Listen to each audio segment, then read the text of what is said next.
안녕하세요. 40대 중반 남자입니다.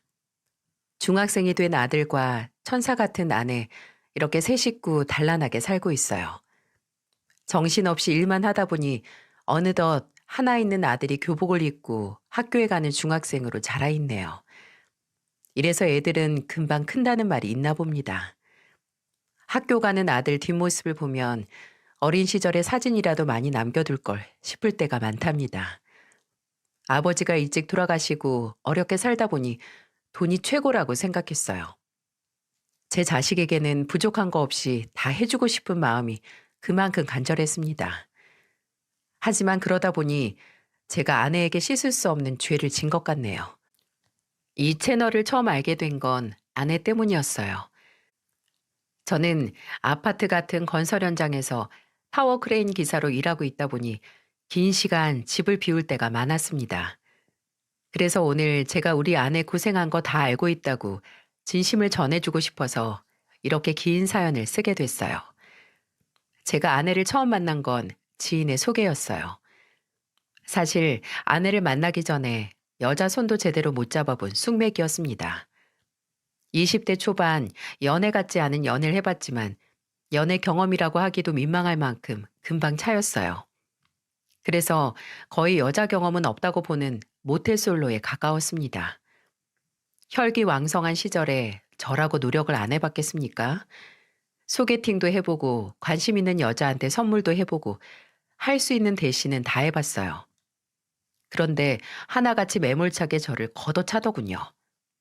그래서 시간이 남아도라도 연애를 할 수가 없었습니다.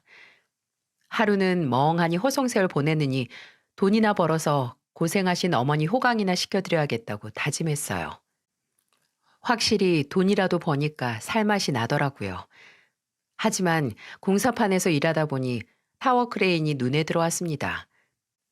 맨날 등에 벽돌 지고 오르내리는 일도 나이가 들면 한계가 있을 것 같았어요. 그러다가 눈에 들어온 게 바로 타워 크레인이었어요. 건설 현장에 없어서는 안 될 장비인데다가 돈도 꽤 받는다고 들어서 관심이 생겼어요. 그래서 당시 일하던 반장님께 당차게 물어봤죠. 그러자 반장님은 이런 조언을 해주셨습니다. 젊은 사람이 의지가 대단하네. 몸 쓰는 일이 힘들 텐데 저걸 배우려고? 저렇게 보여도 엄청 위험한 일이야. 월급이 아니라 자네 목숨값이라고. 괜찮아요. 먹여 살릴 처자식이 있는 것도 아니고 저희 어머니 죽을 때까지 평생 편하게 모시려면 저렇게라도 벌어야 돼요. 필기 시험은 쉬운데 실기가 어려워. 지금 저 위에 있는 기사도 2년 걸렸어. 시험도 1년에 2번밖에 없고 필기 시험 보고 나면 실기 시험도 봐야 돼. 근데 그 학원비가 보통 비싼 게 아니야. 아무리 비싸봐야 뭐 아파트값만 하겠어요. 제가 꼭 기사 자격증 따서 저기 높은 곳에서 큰 돈 좀 벌어볼게요. 저의 호언장담에 반장님은 젊은 사람이 패기가 있다며 응원해 주셨어요. 그날 이후 낮에는 일하고 저녁에는 공부하면서 필기를 준비했어요. 워낙 공부를 제대로 해본 적이 없기 때문에 요령도 없이 무작정 외워버렸더니 쉽게 필기는 붙었지만 역시나 실기가 관건이었습니다. 한 번 떨어지면 6개월을 기다려야 하니까 한 번에 붙으려고 엄청 노력했어요. 그렇게 하다 보니까 1년 반 만에 타워크레인 기사 자격증을 따는데 성공하게 됐습니다. 이제 돈 좀 벌겠다 싶었어요. 하지만 돈 많이 주는 일에는 이유가 있다는 말이 딱 맞더군요. 수톤에 이르는 자재나 장비를 특정 장소로 옮기는 일은 고도의 일이 보통 일이 아니었습니다. 게다가 가장 높은 데서 일하다 보니까 정말 목숨 걸고 하는 일이었어요. 일단 운전석을 올라가는 일부터가 추락사의 위험이 높았죠. 사다리를 타고 올라가야 운전석에 앉을 수 있었습니다. 그러다 보니 강풍이나 태풍이 불면 더욱 위험했어요. 그래도 여자랑 연애하는 것보다 타워 크레인에서 일하는 게 제일 쉽더라고요. 월급은 목숨값이라는 말처럼 꽤 많이 받긴 했습니다. 일반 직장인보다 높은 월급이라 먹고 살기에는 부족함이 없었어요. 그렇게 효심으로 일만 하던 제게 지인은 일만 하지 말고 여자도 만나보라며 지금의 아내를 소개시켜줬습니다. 아내는 어린 시절 사고로 다리가 조금 불편했지만 마음만큼은 세상에서 가장 고운 사람이었어요. 아내의 신체적인 불편은 느껴지지 않을 만큼 마음씨가 예뻤습니다. 제가 지방으로 장기 출장을 가면 결혼 전에도 어머니가 드실 반찬을 챙겨주기도 했어요. 저는 힘들 텐데 안 해도 된다고 말려도 아내는 고운 목소리로 말했어요. 혼자서 밥 먹는 게 얼마나 쓸쓸한데, 그리고 뭐 해먹기도 애매해서 자꾸 바깥 음식 먹게 되더라고. 이거 그냥 반찬 가게에서 사왔다 하고 집 냉장고에 넣어두고 가. 아유, 힘들 텐데 언제 이런 걸 다 준비했어. 매번 나 지방 갈 때마다 챙기는 거 힘들지 않아? 먹던 밥상에 숟가락 하나 더 올린다고 힘들겠어? 우리 집에서도 내가 맨날 식사 당번이었어. 나도 먹으려고 하다 보면 많아져서 그런 거니까 신경 쓰지 말고 챙겨가. 아내는 늘 이렇게 괜찮다는 말을 입에 달고 살았습니다.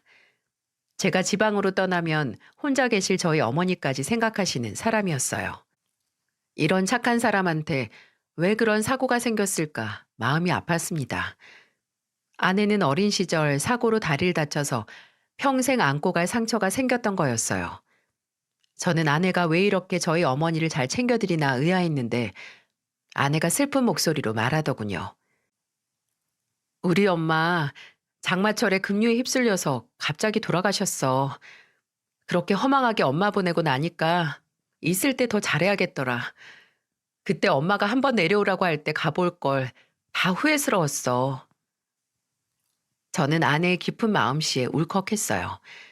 저희 어머니를 본인 친어머니만큼 생각해주는 마음씨에 감동했고 이런 여자와 살면 평생 든든할 것 같았습니다. 무엇보다 가정의 소중함을 아는 아내는 저와 가치관이 비슷했어요. 아버지가 일찍 돌아가셔서인지 가정을 제대로 꾸리고 싶다는 욕심이 제 오랜 꿈이었거든요.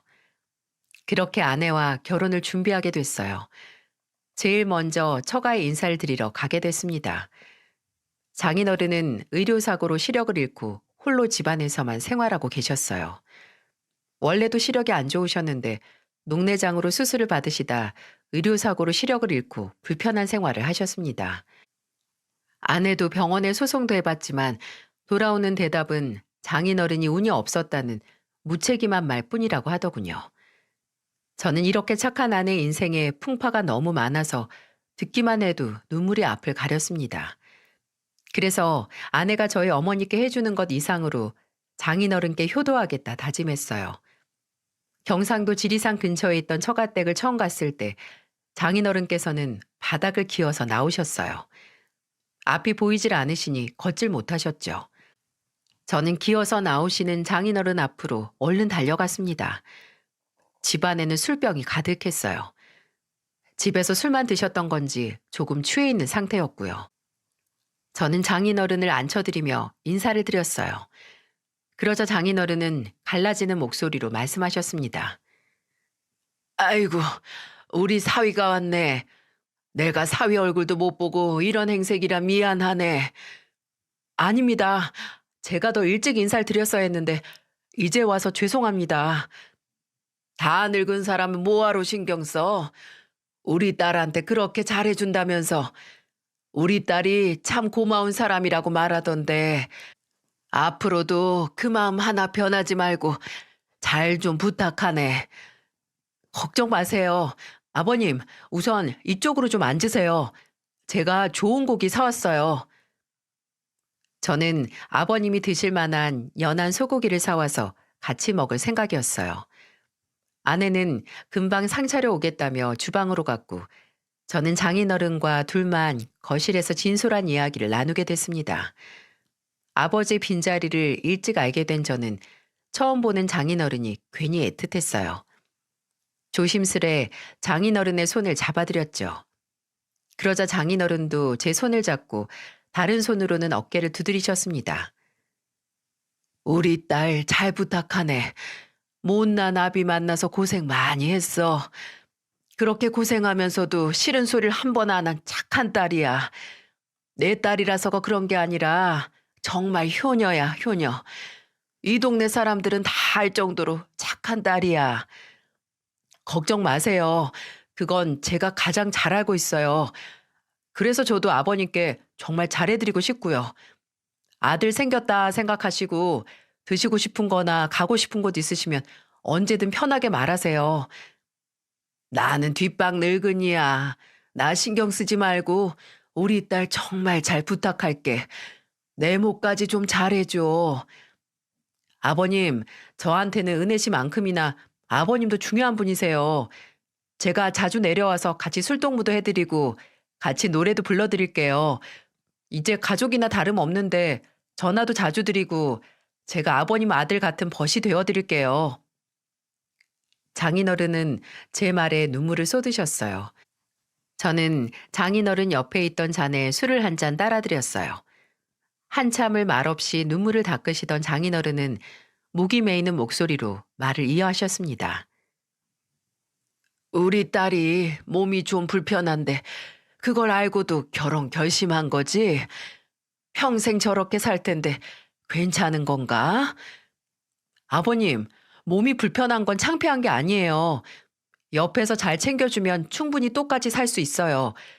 그리고 그런 건 저한테 전혀 흠들거리가 아니라고 생각합니다. 먼저 간 아내가 자네를 봤으면 많이 예뻐해 줬을 텐데 내가 할 수만 있다면 자네 얼굴이라도 한번 보고 싶네. 걱정 마세요. 저 엄청 잘생겼습니다.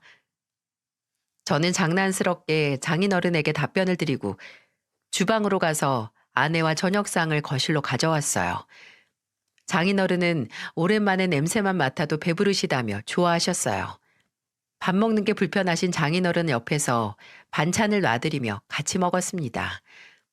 아내는 본인이 하겠다며 저를 말렸지만 아내가 편하게 밥을 먹을 수 있도록 제가 나서서 했습니다. 장인어른과 하루 종일 밥도 먹고 이야기를 나누다 보니 집에 갈 시간이었어요. 저는 아쉬워하는 장인어른을 보자 마음이 좀 불편했습니다. 다시 혼자 남아서 생활하려는 장인어른이 걱정됐어요. 그래서 장인어른께 힘찬 목소리로 말씀드렸습니다.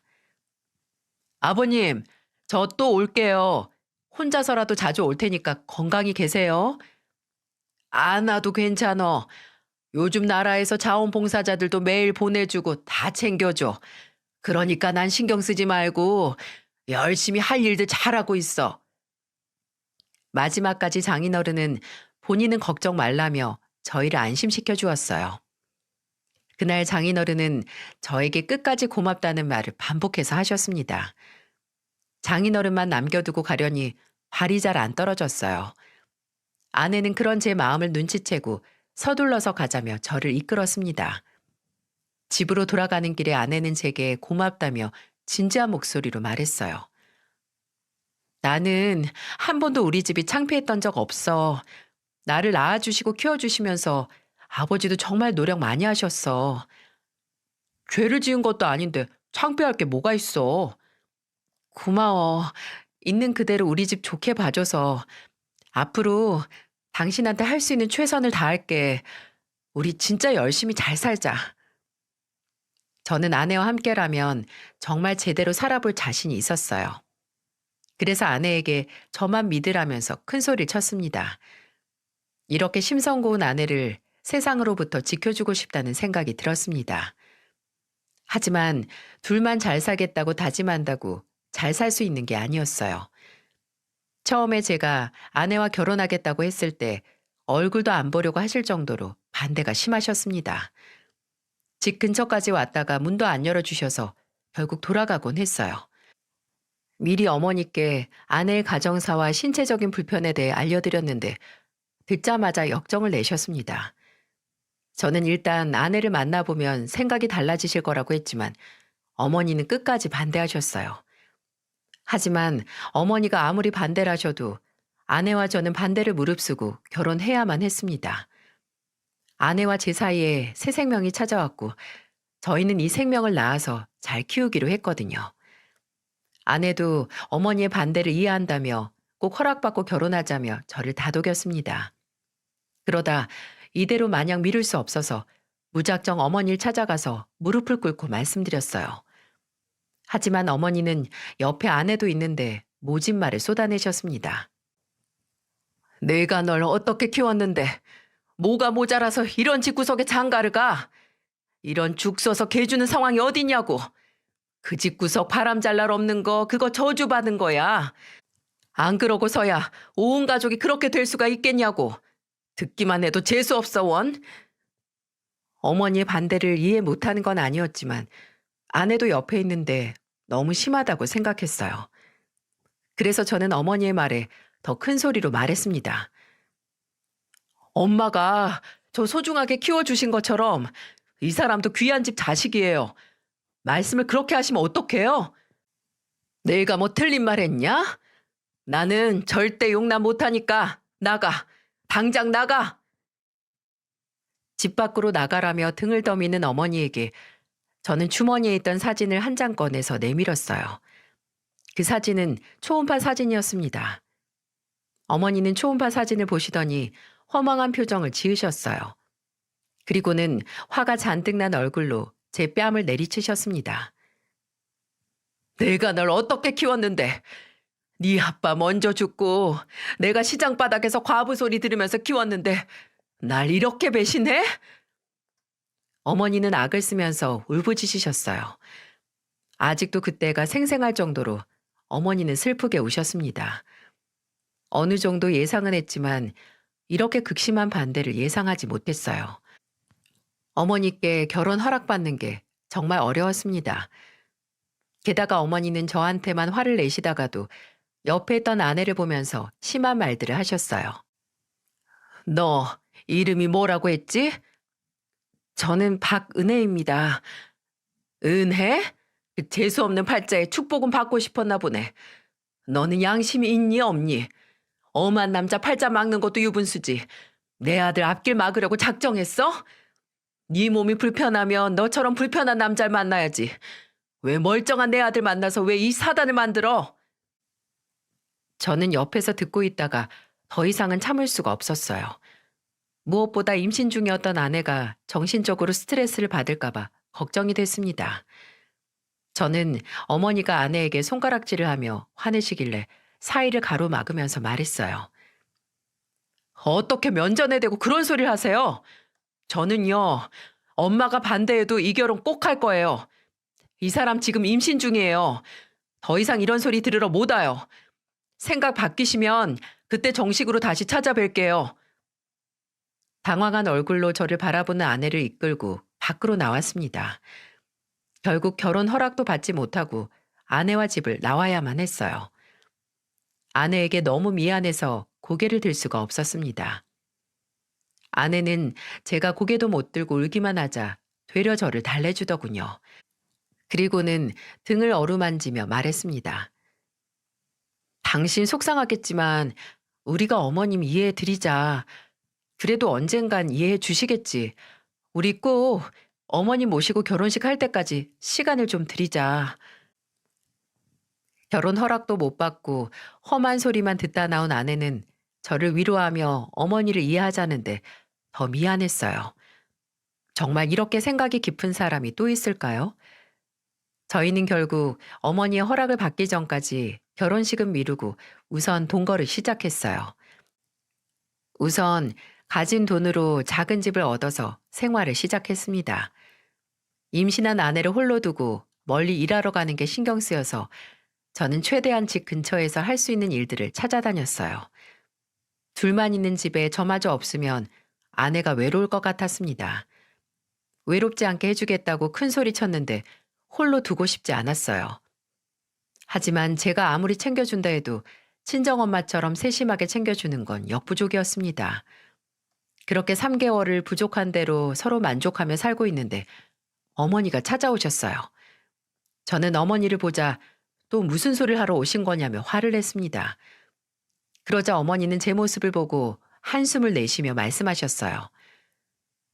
에휴, 눈이 이렇게 돌아 있는데 내가 널 어떻게 이겨먹겠어. 당장 집으로 들어와. 저 혼자는 절대 안 가요. 알겠으니까 둘이 같이 들어오라고. 너 며칠씩 집 비울 텐데 임산부 혼자 집에서 몸조리를 어떻게 해. 그리고 이렇게 좁은 집에서 어떻게 살려고 그래. 이 꼴 보고 살게 할 거면 날 죽여 차라리. 너 나중에 네 자식 낳아서 똑같이 당해봐라. 그래야 내 새까맣게 타들어간 속을 알지. 그럼 허락하시는 거예요? 알았어. 일단 내 집으로 들어와서 같이 살자. 어머니는 자식 이기는 부모 없다며 두 손 두 발 다 들었다고 집으로 들어오라며 말씀하셨어요. 아내는 저희 어머니가 집으로 들어오라는 말을 듣고 감격의 눈물을 흘렸습니다. 드디어 가족이 된 기분이 들었어요. 결혼식을 올리고 어머니와 살던 집에 아내의 짐이 들어왔어요. 아내는 어머니를 보며 말했습니다. 어머님, 제가 성실히 어머니께 잘할게요. 결혼식은 올렸어도 나 아직 너 며느리로 완전히 받아들인 거 아니야. 그리고 너 몸 불편하다고 오냐오냐 다 받아주면서 살지도 않을 거야. 다른 며느리랑 똑같이 지낼 거니까 알아서 잘해. 네, 어머님. 제가 두 배로 더 열심히 할게요. 어머니는 아내에게 선전포고하듯 말했습니다. 저는 어머니께 그러지 말라고 하고 싶었지만 아내가 저를 말리며 말했어요. 당신은 내가 어머님한테 혼나도 내 편 들지 마. 그게 더 어머님 보기에는 속상하실 거야. 그래도 나라도 나서야 그만하시지 않을까? 에휴, 이렇게 어머니를 모른다니까. 당신이 그럴수록 내가 힘든 거야. 어머니랑 내 문제니까 내가 알아서 잘 해낼게. 아내는 자주 집을 비워야 하는 저를 안심시키려는 듯 말했어요. 내심 걱정이 많이 됐지만 아내는 현명하니까 잘 헤쳐나갈 거라고 믿었습니다. 하지만 아내는 제가 생각했던 것보다 훨씬 힘든 시간을 견뎌내고 있었어요. 제가 지방에서 출장을 끝내고 집에 도착하자마자 너무 피곤해서 씻기만 하고 곧장 잠에 들었을 때였어요. 잠결에 거실이 소란스럽길래 귀를 기울이게 됐어요. 어머니는 평소 집에서 화분을 키우시는 게 취미셨는데 분갈이를 하고 화분 자리를 옮기시는 것 같았습니다. 그런데 어머니 말을 들어보니 직접 하시는 게 아닌 것 같았어요. 어머니는 자꾸 탄식을 하며 말씀하시는 거예요. 아니, 그 뿌리를 그렇게 뽑으면 안 된다니까. 왜 이렇게 말을 못 알아들어? 화분도 옮기라니까 힘도 못 쓰고 내가 아주 속이 터져서 못 살겠네. 죄송해요, 어머님. 제가 분갈이는 처음이라 잘 몰랐어요. 저는 두 사람의 대화가 어딘가 이상하다 싶어서 거실로 달려나갔어요. 방문이 벌컥 열리자 놀란 얼굴로 저를 보는 어머님은 벌써 일어났냐며 태평하게 말씀하셨어요. 하지만 태평한 어머니의 목소리와 달리 거실에서 아내는 쪼그려 앉아서 분갈이를 돕고 있었어요. 두 눈으로 보고도 믿기지 않았습니다. 만삭의 아내가 분갈이도 모자라 화분도 옮겼던 것 같았습니다. 아내는 힘들다 말도 못하고 웃으면서 말하고 있었어요. 그 모습을 보자 저는 잠이 확 깼고 어머니를 보며 소리쳤습니다. 엄마, 지금 뭐 하시는 거예요? 분갈이 하잖아. 뭐가 잘못됐어? 저 사람 임신 중이에요. 세상에 어떤 시어머니가 임신한 며느리한테 화분을 옮기라고 시켜요? 나 너 임신했을 때 집안일 다 하면서 살았어. 뭐가 문젠데? 서방 없는 년은 서러워서 살겠어 어디? 그만하세요. 이러시려고 저희 들어와서 살라고 하신 거예요? 한 번 더 이러시면 저 사람이랑 나가서 살 거예요. 아이고 참나. 몸 불편한 며느리 모시고 살아야 되는데 이런 잡일 시켜서 아주 죽을 죄를 지었네. 죽을 죄를 지었어. 엄마, 허락하셨으면 좀 좋게 다 같이 살 수 없어요? 제가 어머니께 고함을 지르자 아내는 제게 달려와 저를 말렸습니다. 아내는 제게 무거운 건 어머님이 하시고 자신은 가벼운 흙만 좀 만진 거라면서 다 오해라고 저를 안심시켰어요. 정말 아내한테 면목이 없었습니다. 아내는 끝까지 어머니를 감싸는데 어머니는 그런 아내를 보면서 혀를 차셨어요.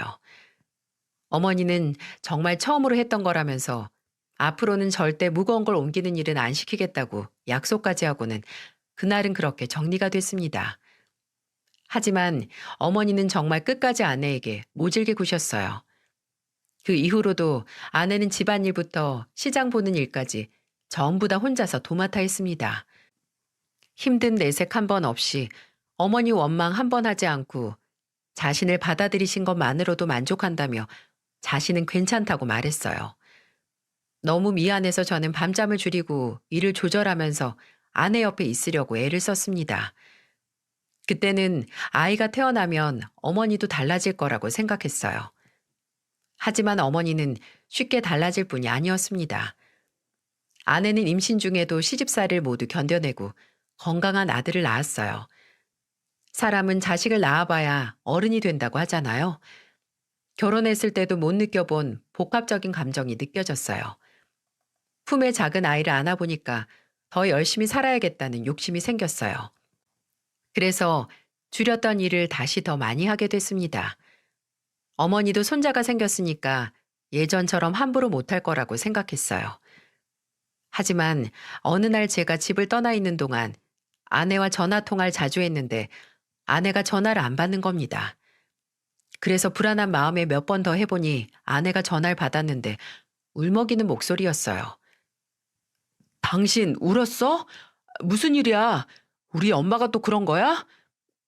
아니야. 나 어머니랑 드라마 보다 슬퍼서 그래. 아닌 것 같은데? 대체 무슨 일이야? 바깥에서 일만 하니까 어머니가 나한테 얼마나 잘해주시는지 모르지? 어머니랑 나 요즘 쇼핑도 같이 가고 어머니가 애기도 대신 봐주셔. 나 좀 쉬라고. 진짜 맞는 거야? 내가 얼른 일 끝내고 올라갈 테니까 조금만 기다려. 아내는 내가 위험한 일 하는데 집 신경 쓰지 말고 일에 집중하라며 저를 안심시키려 했어요. 그래도 당장 올라갈 수는 없어서 일이 끝나기만을 기다렸습니다. 그렇게 일을 마치고 집으로 돌아왔는데 집안 분위기가 이상했어요. 말도 못하는 어린 아들을 붙들고 무슨 일이 있었냐며 물어보고 싶을 정도였어요. 아내는 사실대로 말해줄 사람이 아니라 속이 타들어갔어요. 아내는 아무렇지도 않은 척 제가 가져온 빨랫감을 가지고 세탁기로 갔습니다.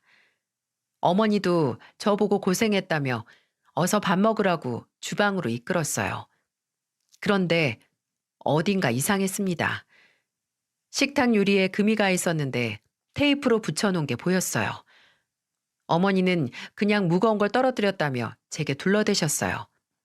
하지만 제가 어린 아들을 안아보려고 아이에게 가까이 갔는데 아이 얼굴에 상처가 보였어요. 그런데 상처가 꼭 물건 같은데 베인 것 같았습니다. 저는 어머니께 대체 뭘 떨어뜨렸냐며 캐물었고 아내는 별일 아니라고 했지만 어머니는 저의 계속된 추궁에 화가 나셨는지 버럭 큰 소리로 말씀하셨어요. 애가 울음을 그치지도 않고 생떼를 쓰길래 머리가 아파서 책 좀 던졌는데 그거에 스쳤지 뭐야. 엄마, 애한테 그런 걸 왜 던지세요? 내가 애한테 던진 게 아니라 쟤한테 애 좀 달래라고 던진 거야. 내가 미쳤다고 애한테 던졌겠어? 조준을 잘못해서 재수없이 애가 맞은 거지. 이래서 피는 못 속여. 재수 없는 집구석에서 살다 나와서 그런지 깐난쟁이도 재수가 없잖아. 엄마, 진짜 왜 그러세요? 애잖아요, 애. 식탁도 그럼 엄마가 그러신 거예요? 야, 저건 내가 안 그랬어. 식탁보 좀 바꿔 끼라고 했더니 네 마누라가 유리 깨먹은 거야. 기가 막혔습니다. 여자들 애 낳고 나면 이유 없이 손목도 아프고 뼈가 약해진다고 하잖아요. 세상에 애 낳고 몸조리도 제대로 못한 아내한테 식탁 유리를 들어올리게 시키셨던 거예요. 정말 제 어머니지만 이해가 안 갔어요. 그래도 친손자인데 이렇게까지 모질게 대하실 수 있을까요? 그동안 집에서 저희 어머니와 잘 지내고 있다는 말은 아내의 거짓말이었습니다. 제가 집안일로 신경 쓰면 사고라도 날까봐 집에서 아무리 힘든 일이 있어도 저한테는 말하지 않았어요. 이렇게 아내는 그 세월을 모두 견뎌내고 있었습니다. 저는 어머니께 계속해서 화를 냈지만 아내는 오히려 저를 말렸어요. 그러면서 이렇게 말했습니다. 여보, 그만해. 내가 집안일이 서툴러서 그래.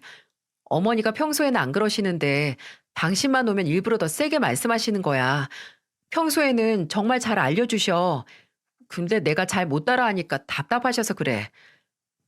당신도 힘들면 제발 말 좀 해. 힘든 게 있어야 말하지. 나 정말 괜찮다니까? 어머니는 그런 아내의 말에 거봐, 괜찮다잖아. 너야말로 아들이 돼가지고 생사람을 잡어. 라며 당당하게 소리치셨어요. 대체 어디부터 잘못된 건지 아내는 사과만 하고 어머니는 화만 내고 있었어요. 그렇다고 집안의 생계를 포기하고 일을 그만둘 순 없었어요. 아내는 걱정 말라며 저를 달랬습니다. 그렇게 세월이 어떻게 흐른지도 모르게 일만 하다 보니 아들은 어느새 훌쩍 커 있었어요. 아내는 어머니를 묵묵히 견뎌내고 있었습니다. 어머니 나이가 67세가 될 무렵이었어요. 나이가 드셔도 그 대쪽 같은 성격은 쉽게 변하질 않으셨습니다. 하지만 문제는 초기 치매 증상을 보이시던 어머니는 성격이 점점 예민해지셨어요. 한 번은 오랜만에 집에 온 저를 보면서 이런 말을 하셨습니다. 내 통장 비밀번호 혹시 네가 바꿨어? 오랜만에 집에 왔는데 제가 어떻게 바꿔요? 이상하다. 왜 비밀번호가 안 맞지? 계속해서 비밀번호가 안 맞는다고 하시더니 결국 비밀번호를 찾지 못해서 은행까지 다녀오셨어요. 게다가 핸드폰이나 리모컨이 없어졌다면서 한참 찾으시더니 엉뚱한 곳에서 찾기 일쑤였습니다. 핸드폰이 싱크대에 있다거나 리모컨이 욕조나 냉장고에서 나오기도 했어요. 한 번은 제 아들이 초등학교를 다닐 무렵 어머니랑 같이 집에 오는 거예요. 그래서 무슨 일이냐고 물었더니 아들이 말했습니다. 할머니가 집이 몇 동인지 모르겠다고 아파트 앞에 혼자 계시길래 나랑 같이 들어왔어. 저는 아들의 말에 너무 충격을 받았어요. 아니, 이 집에서 20년도 넘게 사셨는데 몇 동인지 까먹었다니 놀랄 수밖에 없었어요. 그래서 저는 혹시나 하는 마음에 어머니 손목에 집 전화번호와 이름이 적힌 미아방지 팔찌를 해드렸어요. 그리고 병원을 찾아가서 검사를 받았는데 저희 어머니는 이미 치매 중기 단계였습니다. 처음에는 건망증인 줄 알았던 게 모두 치매 증상이었어요. 늘 정정하시던 어머니라서 더 심해지실 줄은 몰랐는데 어머니의 치매는 점점 심해졌습니다. 늘 가던 곳인데도 길을 자주 잃으셔서 아내가 늘 같이 다니곤 했어요. 게다가 어머니는 아내와 같이 병원을 다녀오는 길에 아는 사람을 만나도 못 알아보셔서 아내가 설명해줘야 알아보실 정도였죠. 그래서 저는 저녁에 아내에게 어머니의 치매에 대해 논의를 했습니다. 우리 엄마 더 심해지기 전에 요양원에 모시는 게 좋지 않을까? 치매 더 심해지시면 좀 더 괴팍해지신다고 하던데. 아직 우리 가족은 알아보시는데 지금 가시면 너무 일러. 아내는 끝까지 본인이 더 모시겠다며 고집을 부렸습니다. 하지만 점점 헛소리를 하시면 아이처럼 변하는 어머니의 모습을 보자 시설에 계시는 게 어머니한테 더 편하지 않을까 싶었어요. 제가 조심스럽게 어머니께 요양병원 어떠냐고 물었을 때 어머니는 아이처럼 울며 말했습니다. 내가 우리 집 놔두고 어디 가. 나 병자 취급하고 둘이서 도망가려고 그러지. 엄마, 내가 왜 엄마를 버려. 아들, 나 버리지 마. 무서워. 내가 잘못했어. 아내는 어머니의 울음 섞인 소리에 달려와서 걱정 말라며 아이 달래듯 어머니를 감쌌습니다. 그런데 어머니는 갑자기 아내를 밀치며 소리쳤어요. 너 저리 가. 우리 아들 없으면 나 맨날 때리잖아. 왜 이제 와서 착한 척이야? 하늘은 속여도 나는 못 속여. 이년아, 저리 안 가? 어머니, 제가 언제 그랬어요? 아들, 얘가 나 때려. 막 구박하고 못 살게 굴어. 어머니는 정신만 놓으시면 꼭 아내가 자신을 때린다며 우셨어요. 하지만 치매가 어디 열심히 돌본다고 괜찮아지는 병인가요? 날이 갈수록 어머니 치매는 심해지는데 아내는 굳이 자기가 모시겠다며 고집을 부렸어요. 아내가 하겠다는데 제가 억지로 어머니를 요양원에 모실 수는 없었습니다. 그렇게 치매 걸린 어머니를 아내가 정성으로 결혼 15년 차가 되도록 모셨어요. 날이 갈수록 치매가 심해지셨지만 아내는 그래도 힘든 티 하나도 안 냈습니다. 제가 그만해도 된다 해도 끝까지 어머니를 포기하지 않았어요. 아내가 집안을 지키는 동안 일 핑계로 지방으로 멀리 떠나다녔습니다. 제가 할 수 있는 건 돈을 버는 일이라고 생각했어요. 하지만 오랜만에 집에 가면 어머니 악화된 치매에 놀라는 일이 늘었습니다. 한밤중에 거실에서 이상한 소리가 들리길래 아내와 같이 나와보니 어머니가 냉장고에서 반찬을 모조리 꺼내서 글쎄 손으로 다 집어먹고 있었어요. 게다가 거실에는 어머니가 대소변을 싸놓은 겁니다. 집안에서는 악취가 진동하는데도 어머니는 냉장고에 있는 음식을 손으로 집어먹고 계셨던 거예요. 정말 경악을 금치 못했습니다. 저조차도 너무 놀라서 어머니에게 뭐 하시는 거냐고 소리를 쳤어요. 그런데 아내가 절 막으며 말했습니다. 어머니 치매잖아. 소리 지르지 말고 당신 얼른 들어가서 자. 내일 출근이잖아. 내가 치울 테니까. 여보, 혼자 다 어떻게 치우려고. 그만하고 이제 어머니 요양원으로 모시자. 내가 알아서 할게. 어머니 아직 그 정도 아니야. 걱정 말고 얼른 가서 자. 아내는 끝까지 본인이 하겠다며 고집을 부렸습니다. 그렇게 모진 시집살이를 겪고도 엄마 같은 정이라도 느낀 걸까요? 어머니 친아들인 저도 요양원에 모시는 게 좋겠다고 하는데 아내는 본인이 하겠다며 끝까지 고집을 부리는 거예요. 저도 더 이상 두고 볼 수 없어서 노인 요양병원을 수차례 알아봤습니다. 하지만 어머니는 병원에서도 유명 인사였어요. 입원만 하면 분란을 일으키고 소란을 피워서 병원에서도 감당하기 힘들어했습니다. 게다가 어머니를 입원시키려면 어머니가 소란을 피울 시 손과 발을 결박시켜도 된다는 동의서까지 써야만 했어요. 아내는 그런 건 절대 안 된다면서 병원에 못 모신다고 어머니와 같이 집으로 오곤 했습니다. 제가 이렇게 병원을 알아봤던 건 아내도 점점 지쳐가는 게 보였기 때문이에요. 9살 지능이 된 어머니는 매일 아내만 보면 배가 고프다고 말했어요. 어머니는 정신을 놓고 당시 중학생이던 아들에게도 밥 좀 달라며 팔을 잡고 안 났어요. 치매가 오신 노인이 손 아기 힘이 그렇게 세신 줄 그때 처음 알았네요. 어찌나 아들 팔을 세게 잡으셨는지 팔을 비틀고 당겨서 겨우 아들 팔을 빼줬어요. 엄마, 정말 왜 그래요? 이것 좀 놔요. 아저씨, 나 밥 못 먹었는데 배고파. 밥 줘. 아내는 그런 어머니를 부둥켜 안으며 말했습니다. 아이고, 우리 어머님 배가 고프셨구나. 나랑 같이 밥 먹어요.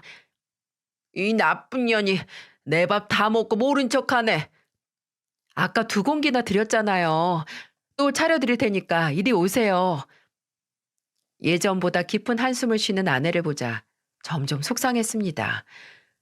그런데 이런 상황에 저는 아내를 오해하는 상황이 생기고 말았어요. 정말 지금 생각해도 저를 내려치고 싶네요. 제가 좀 긴 기간 동안 집에 없었는데 오랜만에 돌아와서 어머니를 보니 온몸이 멍투성인 거예요. 너무 놀라서 어머니를 이리저리 보는데 어머니가 제게 힘이 없는 목소리로 말했습니다. 저 여자가 나 때렸어. 아파요. 아저씨가 혼 좀 내줘요. 그런데 아내가 와서 장난인지 진담인지 모르게 이렇게 말하는 거예요. 아유, 우리 어머님 자꾸 헛소리 하시니까 맞아도 싸요. 속 좀 그만 섞이시고 제발 말 좀 들으세요.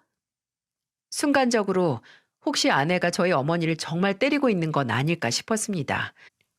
아내의 말이 장난인지 진담인지 알 수는 없고 당장 어머니 몸에는 멍이 천지라 저는 의심할 수밖에 없었어요. 혹시라도 가정폭력으로 신고하게 될 상황까지 생각해보면 증거가 필요할 것 같았습니다.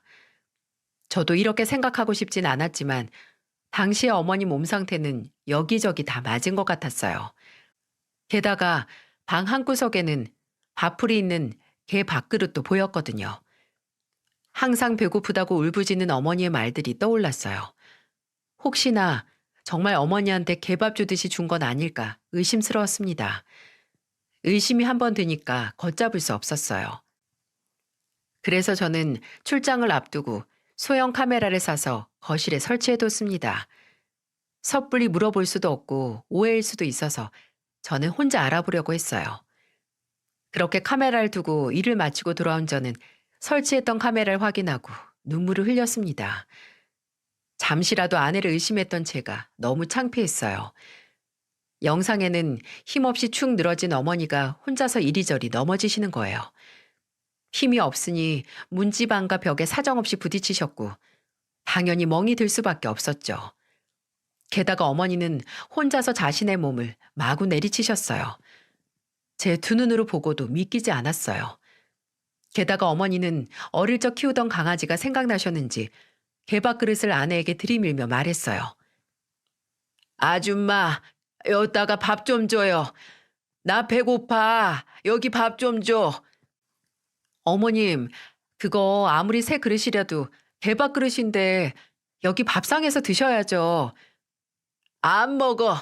여기다 줘. 아, 왜 밥 안 주는데? 나 밥 달라고. 어머니는 아내가 애써 차려온 밥상을 엎어버리며 개밥그릇을 들이밀면서 말했어요. 결국 아내는 개 밥그릇에 밥을 줄 수밖에 없던 겁니다. 어머니는 밥을 드시며 말했어요. 옛날에 우리 집에 개가 있었는데 엄청 작고 하얀 개였어요. 어제도 말씀하셨잖아요. 마당에서 키우셨다면서요. 이렇게 아내는 어머니의 모든 말들을 들어주고 대답하면서 견디고 있었습니다. 저는 너무 미안해서 아내에게 달려가서 무릎을 꿇고 사과했어요. 여보, 미안해. 내가 잠시나마 당신 의심했어. 내가 사과할게. 우리 이혼하자. 나 더 이상 당신 힘든 거 못 보겠어. 갑자기 이혼? 당신 왜 그래? 내가 죽거나 우리 엄마가 죽어야 끝날 문제야. 난 이제 당신 힘든 거 못 보니까 이혼하고 당신은 당신 삶 편하게 살아. 내가 당신이랑 15년 넘게 살면서 이혼 안 하고 싶었을까? 이혼할 거였으면 진작에 이혼했지. 아내는 제게 그동안 쌓아둔 진단서, 의사소견서, 진료서까지 전부 다 보여줬습니다. 그리고 그동안 다친 상처까지 전부 사진으로 찍어뒀어요. 아내의 말을 들어보니 그동안 어머니는 정신이 잠깐 돌아오면 아내를 때리고 괴롭히고 있었습니다. 그러면서 계속해서 이혼하라며 때리고 괴롭혔던 거예요. 저 몰래 속을 끓여오던 아내는 우울증 진단서까지 가지고 있었습니다. 이것 좀 봐. 내가 이혼 안 하려고 버텨온 세월이 얼만데 지금 이거 다 들고 법원 가도 내가 이겨. 나한테 말하지 그랬어. 왜 말 안 하고 혼자서 이렇게 힘들게 산 거야. 내가 당신한테 입만 뻥끗해도 이혼시킬 거라고 하시는데 내가 어떻게 말해. 참 어머님도 신기해. 둘이 있으면 그렇게 괴롭히시다가도 당신만 오면 그냥 애가 돼버리셨어. 그리고 또 당신 출근하면 내 아들 고아원 보낼 거라고 하시고 참 나도 지독하게 버텼다. 아내는 허심탄회하게 말하며 작게 웃어 보이기까지 했습니다. 그러자 옆에 있던 중학생 아들은 저를 보며 소리쳤어요. 그동안 엄마가 얼마나 고생했는 줄 아세요? 아빠는 돈 벌 생각만 하지 말고 엄마 좀 신경 써주세요.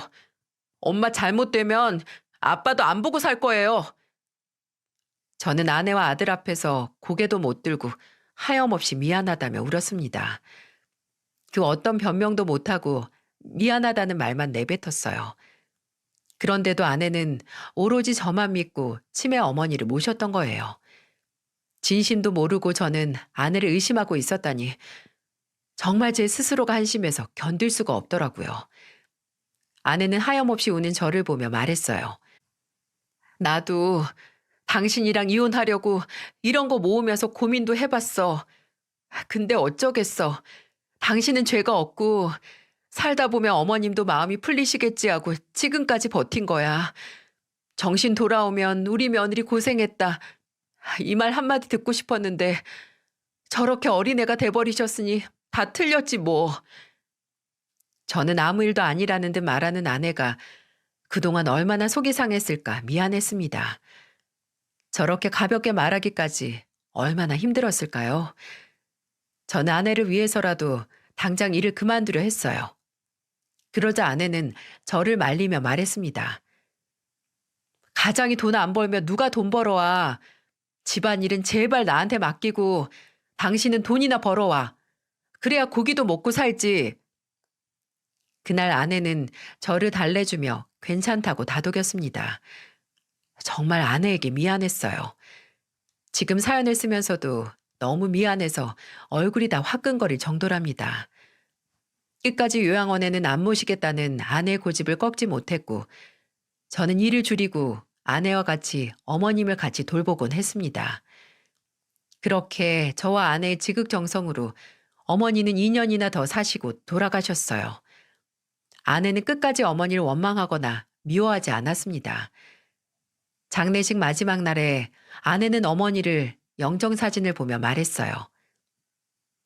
어머니, 하늘에서는 우리 며느리 수고했다, 예쁘다, 좋은 말 좀 해주세요. 저 어머니한테 정말 잘하고 싶었는데 제 마음은 알고 가세요. 이승에서는 못 들었으니 가끔 꿈에서라도 이 며느리 찾아와서 꼭 칭찬해줘요. 그거 보고 살았는데 못 들으면 저도 서운해요. 하늘에서는 편안히 저희 부부 잘 사는 거 잘 지켜봐 주세요.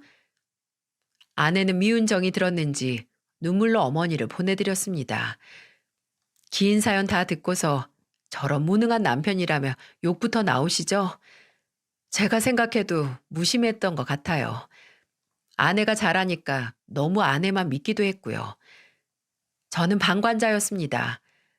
그래서 제가 이 채널에 사연을 보낸 이유도 하나예요. 아내에게 제 진심을 전하면서 혹시나 저처럼 가정에 무심한 가장이 있다면 지금이라도 정신 차리길 바라는 마음에서 썼습니다. 살아보니 그렇더라고요. 아들은 이미 중학생이 됐는데 저는 아들의 운동회나 졸업식, 입학식에도 제대로 가지도 못했어요. 그 순간들이 너무 아쉬워요. 조금 더 가정을 소중히 아낄 걸 후회스럽습니다. 정말 천사 같은 내 아내인데 얼마 전 독감에 심하게 걸려서 누워있는 모습을 보니 너무 마르고 야인 모습에 울컥했어요. 아픈 아내 손잡아주면서 고생시키지 않겠다고 다짐했습니다. 나중에 아니라 바로 지금 순간부터 잘하겠다며 호언장담했어요. 이제는 돈이 아니라 정말 최고의 가정을 지키며 살려고요. 그러니 모두 바쁜 일상에 이 사연을 들은 계기로 사는 이유에 대해서 되새겨 보셨으면 좋겠습니다. 왜 그런 말도 있잖아요. 익은 밥이 다시 나랄이 될 순 없다는 말이요. 이미 일은 벌어졌는데 후회해서 어쩌겠습니까? 그러니 이제부터 정말 잘 살아보겠습니다. 사연투부 구독자님들도 모두 다 행복하세요.